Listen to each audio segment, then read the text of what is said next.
કદાચ કોઈ માણસ એવું મારા હસબન્ડની પાસે હોત કે જેને CPR આવડતું હોત તો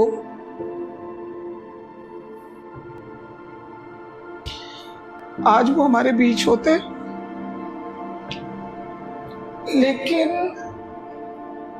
मैं मारा हस्बैंड ने खोया છે and I don't wish upon any of my enemies also.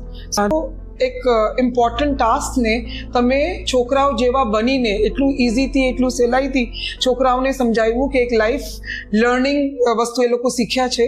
એટલે તમે લોકો પણ ડોક્ટર સાહેબને પ્લીઝ ઇન્વાઇટ કરો, એમનું ટાઈમ લો. સેટરડે મોરબી હોય છે, પ્લીઝ તમારા સ્કૂલ્સ અને કોલેજીસમાં એમને બોલાવો, અવેરનેસ ક્રિએટ કરો, જેનાથી જે મને જે લોસ થયું છે એવું લોસ બીજું કોઈને ન થાય. Thank you.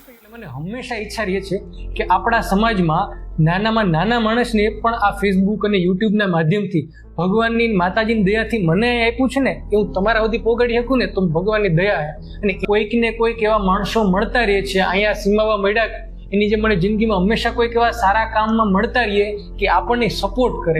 એટલે તમારે પણ ક્યારેય પણ આપણે CPRની ટ્રેનિંગ કે કોઈ મોટું સમૂહ લગ્ન હોય કે જેમાં આપણે અવેરનેસ આપી શકીએ, મોટા ફંક્શન હોય, સ્કૂલ હોય, કોલેજ હોય, આપણે કોઈ પણ જાતનો પ્રસંગ કે ફંક્શન હોય જેમાં 200-500 માણસ કે 100-150 અને કોઈ પણ સારી જગ્યા એરેન્જ થતી હોય તો મારો સંપર્ક જરૂર કરજો.